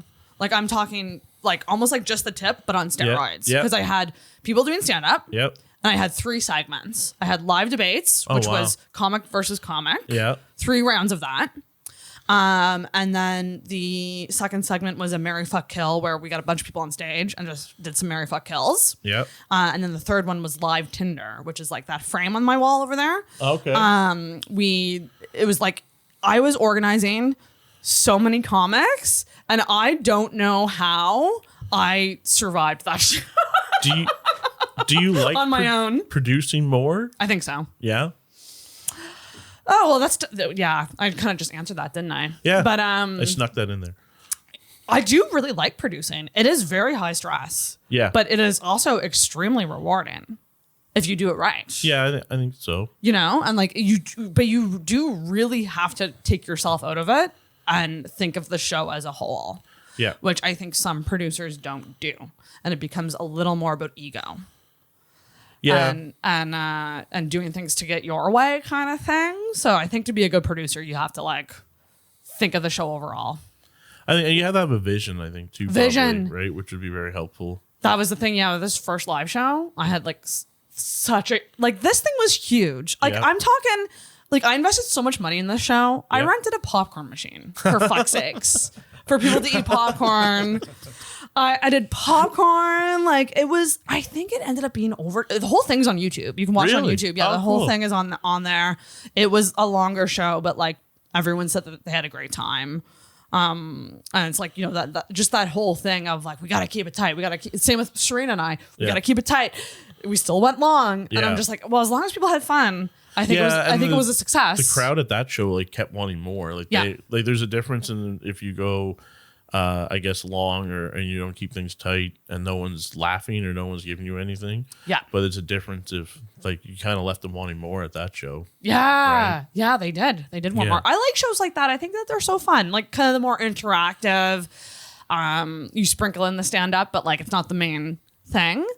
I love shows like that. Anytime a show like that happens, fucking get me on board. I love shit like that. But I want to talk about the roast battles. Oh, sure. Because you did the roast battles. You were the first champion? Yeah. Second champion. Second champion. Yeah. Oh, right, because Kyle won the first one. Yep. And then you went up against Kyle. Yes. How did you find the whole thing, the whole experience? Mentally, were you okay with it? Yeah, mentally I was fine with it. It's a weird thing. The very first one, I didn't invite any friends out because I was like, I don't want to invite people out and just see me get made fun of by like people who are good writers and stuff like that. But Robbie mentioned it to me, like one of the first Red Rooms I ever did, one of the first times I ever mentioned Robbie, and I was like, that sounds really fun because I love pro wrestling. So it's such a pro wrestling shtick to it. Yes, the shit talking. Yeah, the shit talking, the belt, and all that kind of stuff, right? Yep. So, and it was a great opportunity that came of it, and I was like, yeah, I'll do it for sure. And one of the only times I was nervous because like I was very new when I did the first one. In March when I went up against like Jim and Megan and Otter and stuff like that, like some of the sweetest people. But I felt a little bit of pressure because it was pressure in the sense of like, who's this new guy, and like it'd be a good learning curve. So I really wanted to make sure I brought some good jokes, but I found it hard. Like it's a hard writing exercise for me because like I don't naturally get to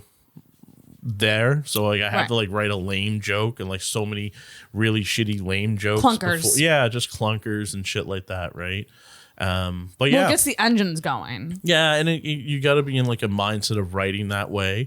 That's what Brad does. Brad writes like hundreds and hundreds of them, and they're really, really good, and they're interchangeable too. One thing that like I learned from the last roast battle, even like just from like paying attention to it from not like a perspective of being on stage, a lot of them you can interchange. Like if it's just like that's right. If they're more generic, if it's more of a generic joke, right, you can sub in and out some things, and you don't have to all be based on like absolute truth and stuff like that. But there's no show like it. That's the other thing. It's a lot like what you're just talking about, where like stand-up's not the focal point, but it's also like just a really fun kind of show. The format itself is comedic. Like it's and I gotta admit, like when it started, I was nervous because I was like, the audience doesn't know these people. Like, is this gonna work? Is the audience gonna like get the jokes? But like, if you write a good roast joke, and you set the audience up to know exactly what you're talking about, it will be great. It'll be good. I still would love to do a comics only roast where it's just comedians. Really? I think that would get fucking brutal. Oh, that could get rough. Yeah.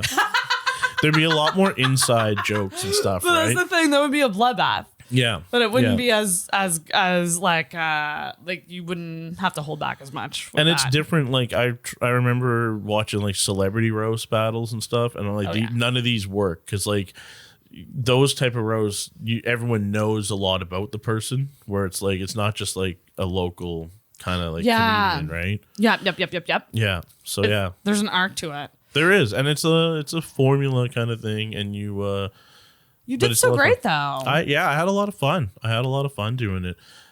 It's a lot of work, like especially when you go back into like the start of the tournament. Like, well, like because you've done 2 of them too, Josh. Yeah.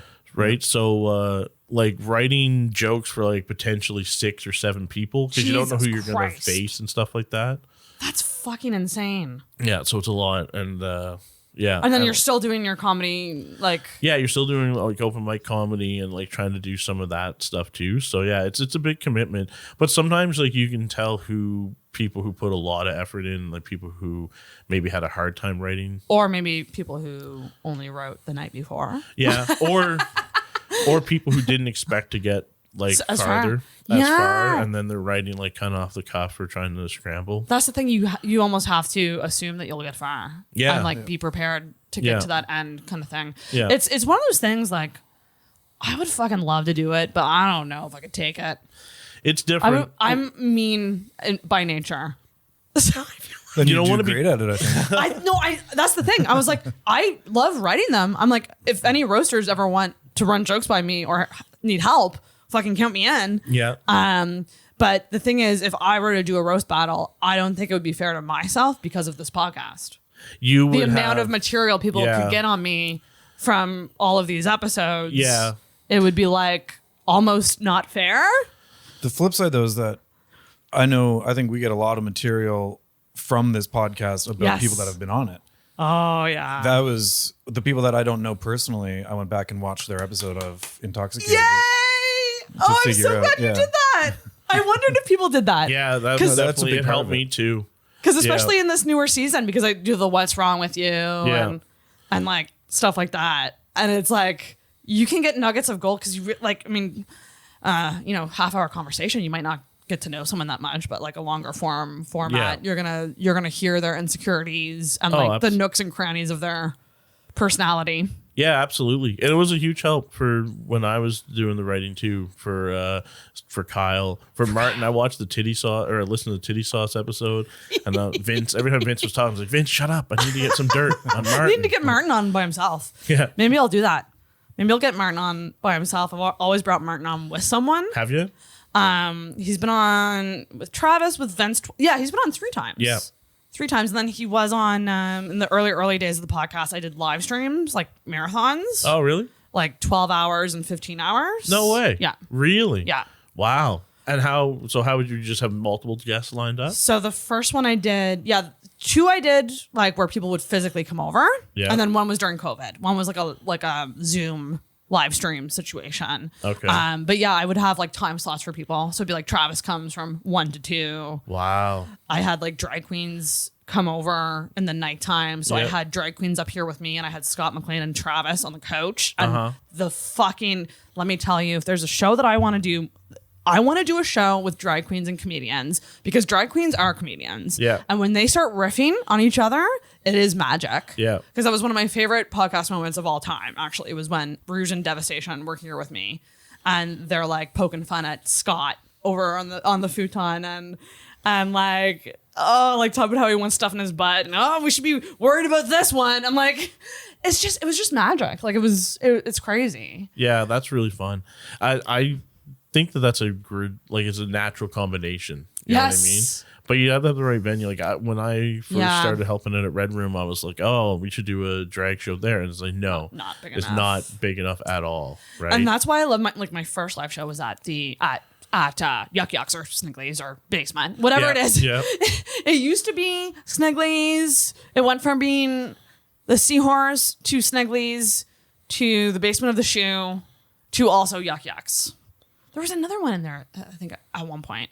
But that place has changed names so many times. Yeah. But that stage is great for it because it's a big stage. Yeah. You have the green room, Yeah. The green room's key, I think. which is so key. Yeah. That's the thing about Dark Side. Like, I love Dark Side, but it does suck having the green room so far away from the actual like performing space. Yeah. But you can work around that. You can work around that as long as you have space. Exactly. Space is the most important part. aspect of it. Yeah. But yeah, it's a fucking beast. Drag shows are like Oh, it's a next whole level other production. Yeah. whole other thing, and like there's so many elements that like you need to know about. Yeah. You need to really know drag to do it right. So that's why I think a lot of drag queens, they just self-produce their shows, and I'm like, nah, that's fair. You do it. You know the world better than I do. Well, I think I think they probably want to have a certain level of control. You know what I big mean? time. And not have things go like wrong or last minute. I feel like that type of show, a lot of things should happen last minute to screw things up or cause way more of a headache. See, am I the only one who kind of loves when things go wrong? In what way? Like, I love when things go wrong. Like, I don't know, bigger things. Like I don't know. Yeah. Like problem solving. I low-key love problem solving. Oh, really? Yeah. Yeah. Yeah, I think that might have happened at Red Room once when like the light wasn't working or something, and we had Yeah. to like scramble to figure out like what to do with the light. Yeah. I don't know. yeah. It gives me like adrenaline, like when you have to like improvise, think on the spot. Yeah. Maybe that's an ADHD thing, just like having to do that. But I enjoy it. I like it. I just also get frustrated because like nine times out of 10 when things like that happen, for me, it's just a lack of preparation. So it's like, it's hard to get past the initial feeling of like, oh, I fucked this up. But remember, you can't buy a lesson. Yeah, True. So if you fuck up, you learn the next show, you won't do that again. Yeah, it's true. You know? Absolutely. And right. you can't buy that experience. So Yeah. as long as you learn from it. Would you consider yourself like a really detail oriented producer? Like, are you someone who's like insane about details and stuff like that? No, I would not describe myself as very detail oriented No? in general. not just when it comes to like producing or any aspect. Yeah, I like having like a little bit of control and understanding what's going on and stuff like that. But I'm not like very analytical or like super detail oriented or even like process driven and stuff like that too. Wow. Like yeah. I don't have like a set way of doing like a lot of things or like a plan. Like I knew people and like talked to like friends who were like engineers and like they have like best practices and all that kind of stuff. And I was like, no, that's far from me. Oh wow. Yeah. That's interesting. Yeah. But you know what? It's like sometimes that's better. Sometimes that's like keep it simple, stupid is a great way to go about shows. Sometimes, yeah. You know? I mean, yeah. It's I think like the one show that I do with Amanda and Jane at the Arca, like, it's such a good team because like we all have good aspects. Like Amanda's really good on social media, and like I'm not a big fan of social media, so I try to do enough to get by. And then Jane's awesome at she's such a great host. She has so much great feedback, and she's just always like so nice and like she's a warm sweetheart. and welcoming. Yeah, we're so lucky to have that kind of space, and it's fun to let other people, like I was happy that you got a chance to host, that Josh got a chance to host. It's fun to let other people like kind of stretch their legs or like do something that they may not get a chance to do other places in the city. So like, You hear that's that? kind of You fun. hear that? People who maybe host regular shows. So, I think it's so important. I think it's so important to like give people that hosting experience. So fucking host Red Room if you reach out to John. Yeah. Host a Red Room show. It's a great experience to do. I think so, and it's a fun room. It's not like as long as we have people in, right? Even if you have like 10 people, it feels like It's warm and cozy. yeah, it's warm and cozy. It's not like just a bar and stuff like that. I Not lo- that there's anything wrong with the bar shows, but it's different. It's just a different atmosphere. It feels like you're just like at a party with people. That room, like it feels like you can just kind of you can connect easier. I find at Yeah, Red Room. I think so. Because like you can see them, they're nice and close. Yeah, Special K said that after he did a set on Friday, and he was like, "Oh, it's nice to be able to interact with the audience more and like see their faces like really, really clearly and stuff like that." Right? So yeah, no, it's a great time, and like we generally have a lot more really, really good shows there than bad. So it's a lot of fun. Yeah, fuck yeah. Yeah. Fuck yeah. And Red Room and Foggy Goggle, both great rooms, both great on booking, fairly equal gender ratios. So give it up for them for doing that. I just gotta shout that out because it's something that I see constantly. And certain rooms do a better job than others. So Yeah. praise and appreciation for that. Yeah, it's something that Amanda talked to me about, like when she was starting the room back up, and it's fun, and it's a pretty good way to do it. There are some weeks where like It can be tricky, yeah. Yeah, well, just people's schedules don't always line up, right? Yeah. And we have like a way more male oriented lineup and stuff like that. But You know what I always say though? It's the try. The try yeah, is at the end of the day what matters versus whether or not it happens. yeah, The try is like what is so important about it. So yeah. okay, we have one last segment, John. Yeah, we do. What happened to the Try guy? I'm so oblivious. Oh. He got canceled or he's done. He cheated on his wife or girlfriend. I don't know if they were married or not. Okay. So that's it? Where'd that come from? You said try. It's like the try. You were saying try a whole bunch. So I was like, oh yeah.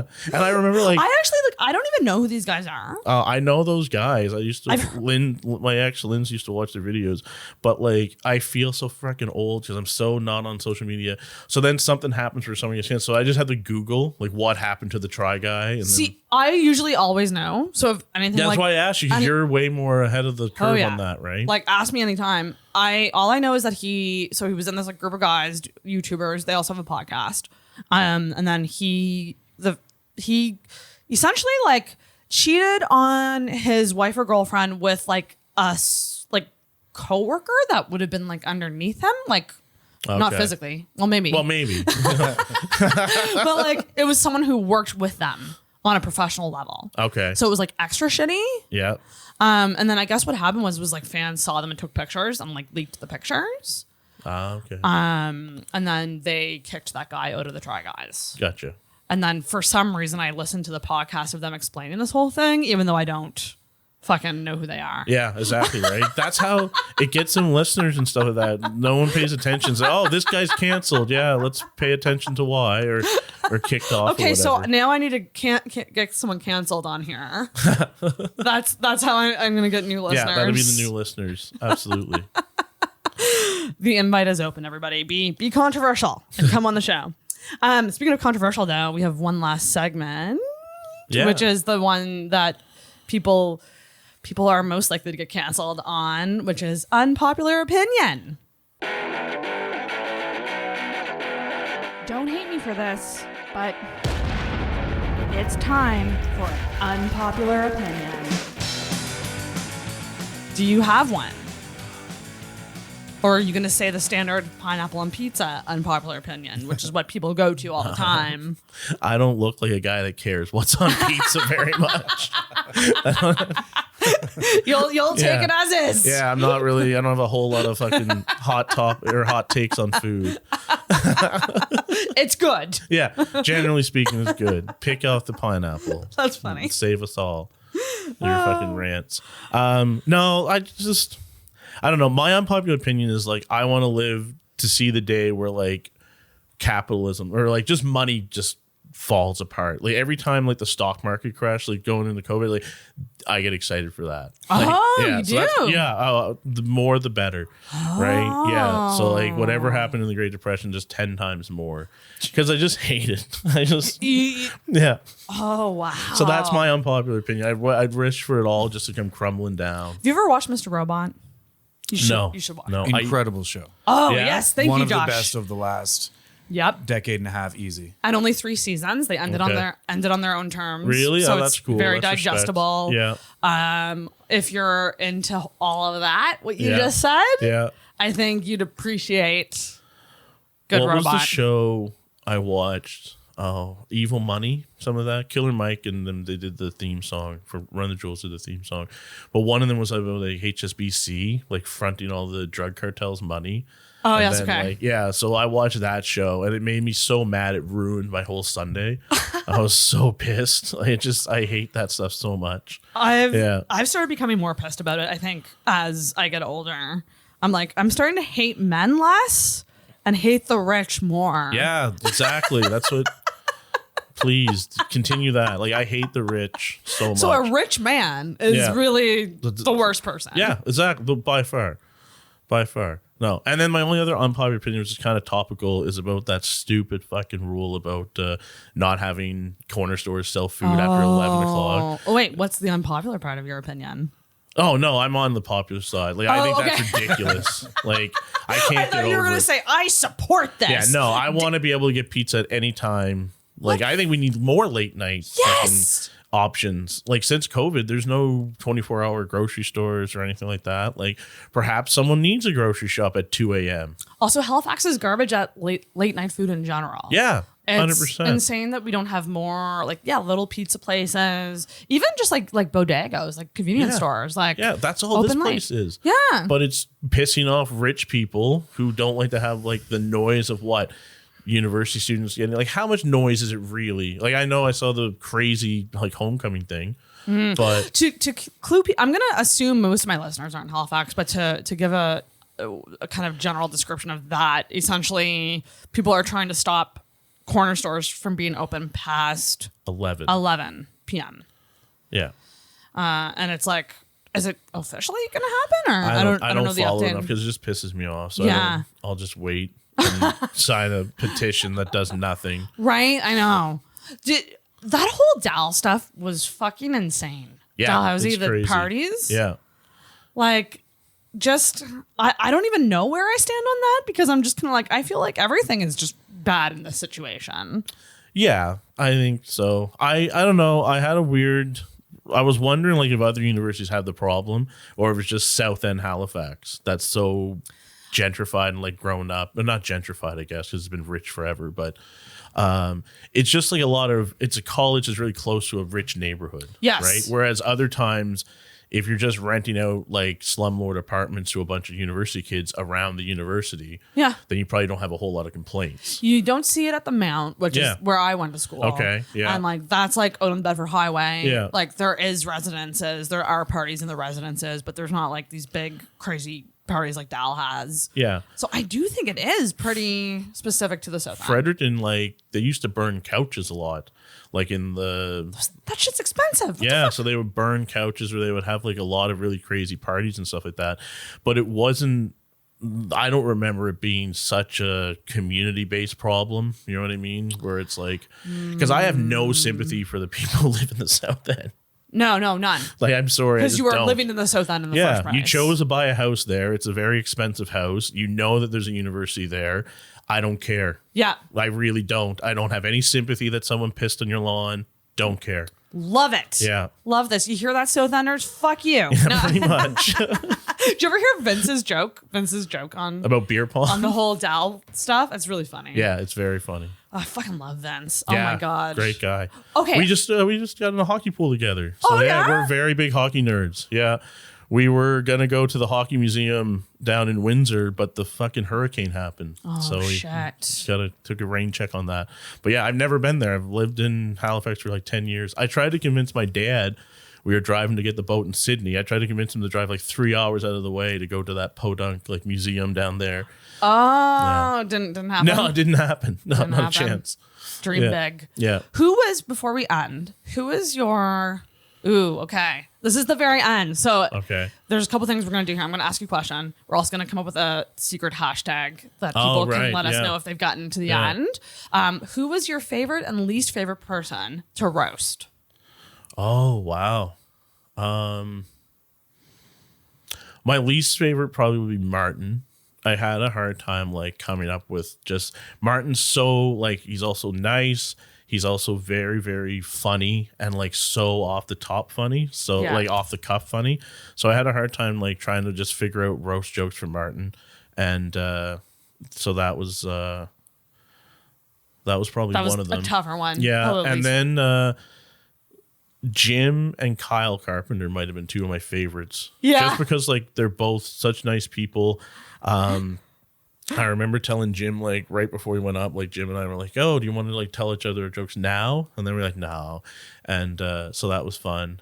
Yeah, and then with Kyle it was the same way because Kyle's like such a good writer. I always felt doing those like it was like a challenge like put on me, right? I felt more pressure on myself, and like the thing is like you don't listen sometimes to.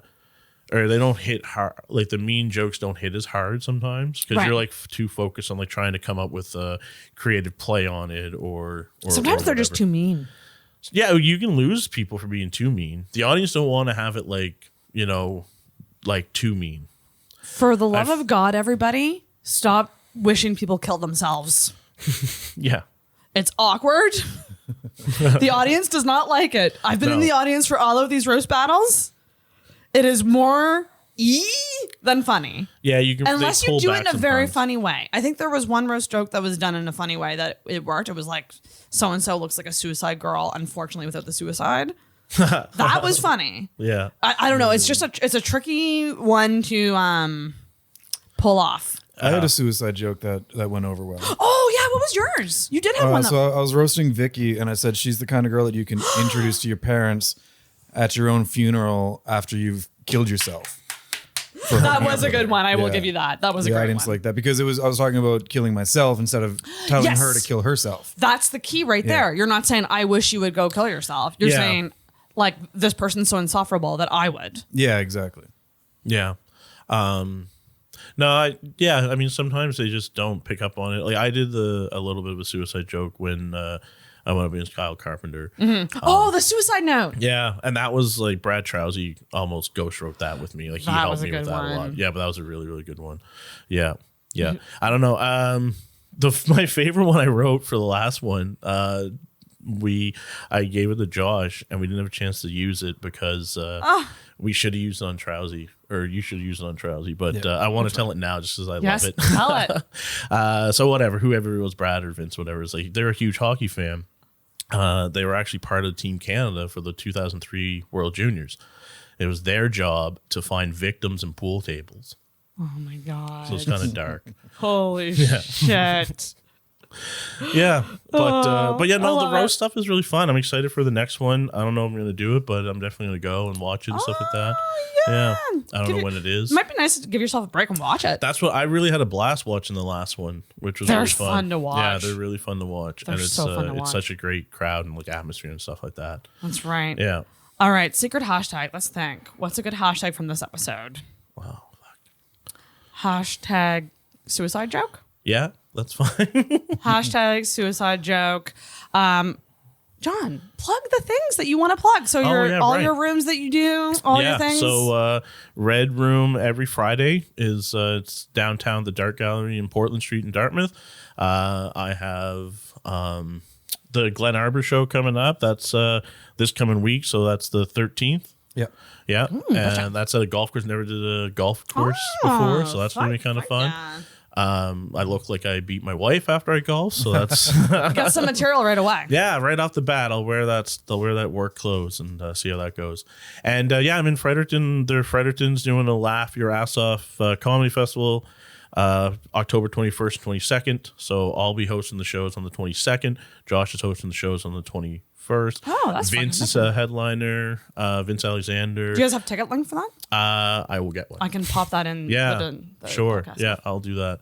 And there's a lot of great comedies from all over the Maritimes. Maggie Estie's coming from Moncton. Oh, fuck Evan yeah. Steves. So yeah. Fuck yeah. Love those it's two. gonna be- That's yeah, great. it's gonna be a great time. Lynn Woods is one of the headliners Friday night. Yeah. Yeah. So it's a really, really, really fun time. Fuck yeah, man. Thank you so much for coming on the podcast. No, thanks for having me. I always wanted to be a guest on like a late night show, so this is the closest I'll ever come. Oh, So- that makes me happy. Yeah. That's what I want to. I want to be a late night talk show host. Yeah, right? That's the goal. That's the goal. Thanks so much, buddy, for coming on. No worries. I really have to desert the bell this season, but the bell is like a yes bell. Like I agree, but I always forget to ding it. But it is to ding the end of the episode so you can ring the bell. All right. Oh, so gentle. One finger bell ring. Yeah. Thank you for listening to the Intoxicated Podcast. If you enjoyed this week's episode, make sure you subscribe on whatever podcast app you use and leave a rating or review on Apple Podcasts. You can also give us a follow on Facebook and Instagram at Intoxicated Podcast and check out our video episodes on the Intoxicated YouTube channel. Until next week, feel hard and talk hard. Intoxicated Podcast is hosted and produced by Sarah McClellan and brought to you by the messiness of life.